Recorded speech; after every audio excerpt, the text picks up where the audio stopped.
Nowhere near as erudite as Janet. But several things that she mentioned, I also found in my experience when we were shooting the pilot. I, like Cheryl and several others, didn't really have that much of a clue as to what was going on.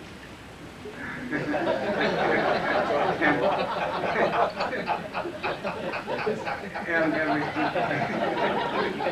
we finished shooting, and we had a couple of days left over. We were ahead of schedule, and so David said, "Can you stay over for another couple of days and party?" I don't know, sure, whatever. And so he said, "Well, meet me in the hospital at noon tomorrow." So I went up to the hospital and sat around there, and there's all this equipment in the hall of the hospital, and people were running around like they do on a film set, setting things up, and I didn't have a clue as to what was going on.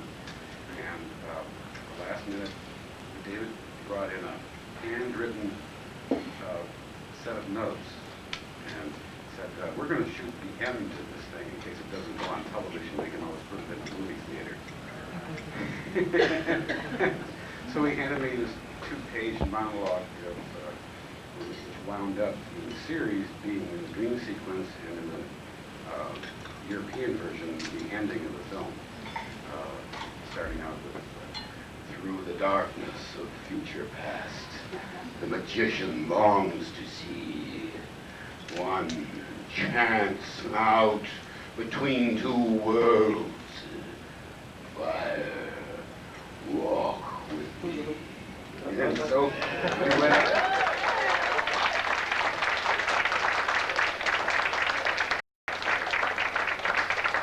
The next day I got to go down in the basement of the high school and shoot Frank.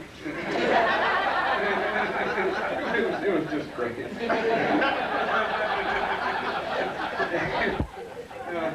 Working with David is so much fun. The man is so creative, and like a little kid with a great big expensive train set. When we were doing the chase scene in Fire Walk with Me. Originally, he had like a Dodge Charger or something all souped up that I was to be driving, and he had a stunt driver that was going to do the driving. And I said, "Well, what about my little Chinook camper? I can stunt drive that." And he said, "Oh, okay." And so I drove the thing around, got it up on 2 wheels, ruined a set of tires. and David was having so much fun watching all this that he said, "Yeah, I got to do this too, I got to do this too." So he insisted on driving the camera car. And was talking to me on the walkie-talkie. "No, you get too close. Oh, my God!" It was really great fun. I'd like to answer any questions right now. If anybody has anything specific they'd like to ask me. Who the hell are the Douglas? The Douglas? I really don't know. I really don't know. The Douglas. Why was it when your arm was cut off that relieved you of the evil, and how was it that the other people were possessed but you were not? Because there was the same sign of magic that on the brain that I had in Fire Walk with Me. The little design. I wish I had that ring, but I had to give it back to the prop person. That was supposedly tattooed, and I was supposed to have one of those tattoos also. That is like a very powerful magic symbol, and it really links us as inhabiting beings. See, we're not really of this earth. We're from someplace else, and the Red Room is kind of an ante-room, an in-between place between where we originally come from and this existence here, and trying to rid myself of the evils or Has anybody seen, there's a late night television show, I call it Vampire Cop. What is it called? Forever Night. Very Vampire Cop. Anyway, this guy's trying to rid himself of the evil of being a vampire. And I think the character of Mike is in sort of that same vein. Why didn't you go down there after Strobel for 25? Just go over and stuff there. Well, I was trying to get to Cheryl Lee because I really knew that was the real victim was going to be this time. And Ronette wasn't really that much. I knew she was going to be okay, and I really wanted to stop the really bad murder that they had made. Did you all, as actors, have any idea where the scripts were going, or was each one a surprise to you? They were such a surprise that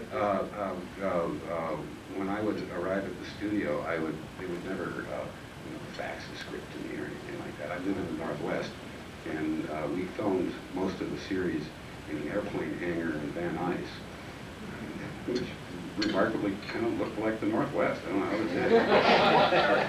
to when I would arrive at the hotel, I'd get a script that usually would only have my lines in it, my side, they call it. And I had to memorize that. And when we would shoot the scene, I'd turn the script back in, and they'd shred the script. They actually had a shredder down there. One of David's very favorite sayings is, "Loose lips sink ships." And so it is always a mystery and fun. How did they film the Red Room scene? They did talking oddly. They film it backwards and play it? No, we played it backwards. Okay.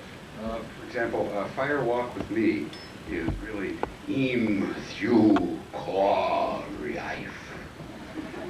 If you tape that, just like I said it, and then tape backwards, it would come out, "Fire walking with me," whatever.